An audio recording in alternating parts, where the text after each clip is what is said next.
Bonjour à tous, Jonas en direct de Los Angeles pour les finales mondiales des championnats du monde de Call of Duty. Et je suis maintenant accompagné de Tina, la community manager de Activision, qui prend le temps de répondre à nos questions. Donc je vais d'abord lui demander de se présenter rapidement. So hi, thanks for taking the time to answer our questions. Could you please quickly introduce yourselves? Sure.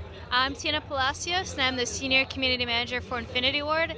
And French is such a beautiful language. Très bien, donc elle dit que le français tout d'abord est un langage absolument magnifique et donc c'est Tina Palacios et elle est Senior Community Manager à Infinity Ward.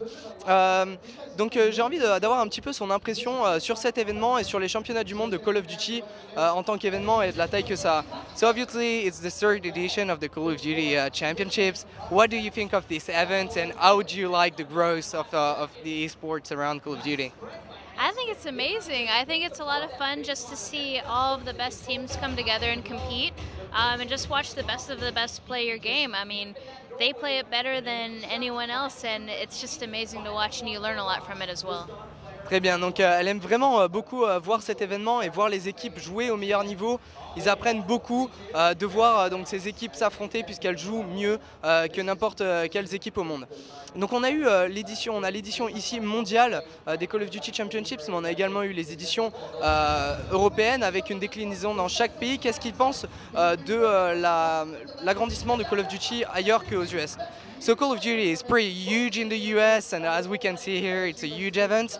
But what do you guys think of the growth of Call of Duty in Europe, but also in France, because we have such a large community now? I think it's amazing, and I think it's definitely a regions that we love to support.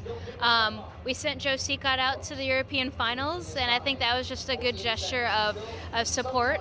And it was fun to watch at home for me because I just had my hot tea next to me and my laptop on my couch, and it was a lot of fun. Très bien, donc c'était vraiment sympa de pouvoir regarder cet événement à la maison pour elle en tout cas, mais son collègue Joe Seacott a eu l'occasion d'aller pouvoir supporter cet événement et de montrer l'investissement d'Infinity Ward auprès de la communauté européenne, qui est vraiment un territoire qu'ils ont envie de supporter et de voir grandir. C'est vraiment un jeu qu'ils ont envie de supporter au niveau mondial.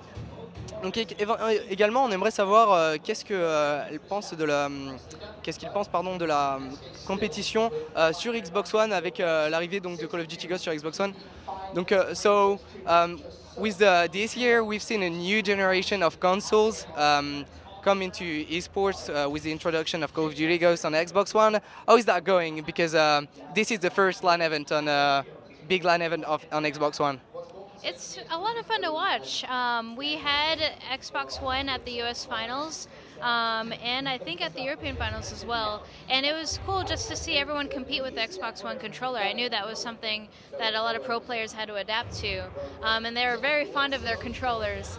But it's just a really fun experience, and I think people are going to enjoy it from here on out because, you know, there's Clan v Clan, where you can jump in with 3 of your friends to play with esports rules enabled without the 60-second wait time that you would have in private match. And we're doing a lot to support the game, and we're always open to suggestions, and we're still working on the game even now. Très bien, donc à signaler qu'il travaille toujours actuellement sur le jeu pour toujours tenir compte des suggestions et faire en sorte à ce que le jeu s'améliore. C'est vrai que la Xbox One a été un changement qui était vraiment très attendu et qui était aussi assez intéressant à voir puisque les joueurs, notamment les pros, devaient s'adapter à une nouvelle manette.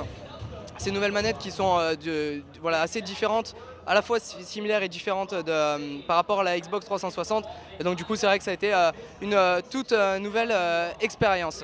Donc je vais également maintenant lui demander, comme à tout le monde aujourd'hui, quelles sont ses prédictions pour ce tournoi, puisque je sais qu'elle suit un petit peu les teams. So I know you follow a bit of esports around here. What are going to be your predictions for the top 3 at this event? It's gonna be hard. You know what's funny, when you were talking I was watching FaZe and SK go at it because that's a really close match right now and it's gonna be a huge upset if SK wins. But you know what, it was really funny because I was kind of rooting for Lightning Pandas because they're just a funny team in general, and I like Shane from Epsilon. You know, I love that he started his own team and I'm gonna follow his career even after COD Champs. But if I had to make the top 3 predictions, I would say Strictly Business is definitely up there because they had the huge upset at the US Finals where they took out Complexity. I would say Complexity is going to be up there in the top 3, and then I don't know. I am torn between picking one of the Australian teams. Those guys are doing really well today. No French teams. Nah. Be careful what you're saying. I love the French.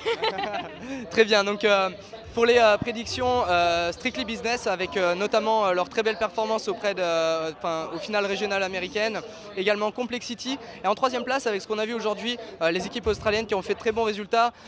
Elle était à la base vraiment pour les Lightning Panda parce qu'elle aimait beaucoup l'équipe et elle connaît très bien Shane des Epsilon qu'elle continuera à suivre après sa carrière. Donc voilà en tout cas pour ces prédictions. So thank you so much for your time and I'm going to leave you to the last words of the interview and to the French community. Donc je lui laisse les derniers mots de la fin et les mots à la communauté française. I wish I could speak French. You can try. Je t'aime, Paris. Très bien, donc vous avez le mot de la fin de la part de Tina. À très bientôt pour de prochaines vidéos.